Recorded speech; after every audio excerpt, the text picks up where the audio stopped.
Hello friends, welcome to short and success. आज हम 80 शब्द प्रति मिनट की गति से डिक्टेशन करेंगे। डिक्टेशन 5 मिनट की होगी। 400 शब्द बोले जाएंगे और वीडियो के लास्ट में डेली आपसे करंट का क्वेश्चन पूछा जाएगा, जिसका आंसर आपको कमेंट में बताना होगा। तो अब स्टार्ट करते हैं। Ready, start. स्पीकर महोदय, मैं सोचता हूँ कि अगर आप 1.5 वर्ष पीछे जा सकते और फिर यह देख सकते कि इन 1.5 वर्षों में क्या हुआ है, तो आपको लगेगा कि भारत बहुत अर्थों में अपनी सब तरह की मुश्किलों और तकलीफ़ों के बावजूद जिनमें से वह गुज़रा है, काफ़ी आगे बढ़ा है। हमारी सरकार और विशेषकर मुझे बहुत बोझ उठाना पड़ रहा है। हमारे सामने जो भी बड़ी बड़ी कठिनाइयाँ हैं, फिर भी मैं पूरी ईमानदारी से कहता हूँ कि मेरे अंदर न असफलता का भाव है और मैं दूर भविष्य तो नहीं, निकट भविष्य की ओर पूरे विश्वास के साथ देखता हूँ और अपने अंदर छुपा हुआ एक ऐसा अनुभव पाता हूँ कि मुझे इस भारत के इतिहास के महत्वपूर्ण चरण में हिस्सा लेने का अवसर मिला, क्योंकि आपने मेरे प्रस्तावों का जिक्र किया है।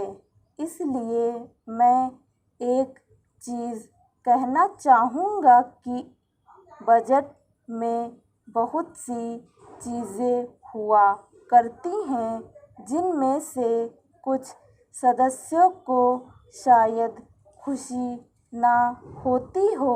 शायद हम इस बात में या उस बात में कुछ और बेहतर काम कर सकते थे, लेकिन मैं समझता हूँ कि स्वयं बजट हमारी और हमारे राष्ट्र की तलाश की निशानी है।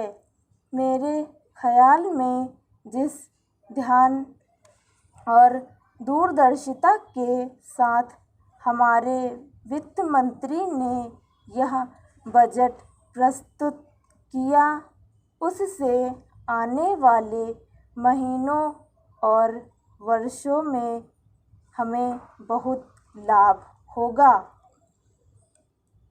अगर मैं साफ कहूँ कि हमने बहुत फूँक फूँक कर कदम रखे हैं, क्योंकि हम में आपने जो बहुत बड़ा भरोसा रखा है, उसके बारे में हम जोखिम नहीं उठाना चाहते। बहुत सी चीज़ें हैं जो हम में चाहते हुए भी नहीं, क्योंकि हम भारत के भविष्य और भारत के वर्तमान को दांव पर नहीं लगा सकते थे।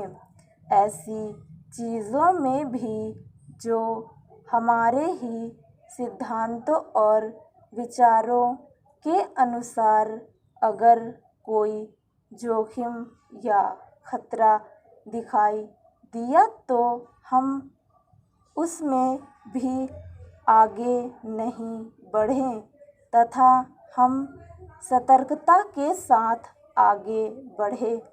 हो सकता है कि अगर हम में ज़्यादा साहस नहीं दिखाया होता, तो कुछ काम जल्दी हो जाता, लेकिन मैं व्यक्तिगत तौर से इस नाजुक वक्त में बहुत होशियारी से काम चलाने की नीति पर चलने से पूरी तरह सहमत हूँ। जहाँ जहाँ छोटी मोटी बातों के अलावा मैं अपने साथी वित्त मंत्री की प्रशंसा करना चाहता हूँ कि किसी साहस दृष्टि की ऊंची बुद्धिमत्ता के साथ उन्होंने समस्या को सुलझाया है और सराहनीय प्रयास है। स्टॉप। आज का क्वेश्चन, विश्व योग दिवस कब मनाया जाता है?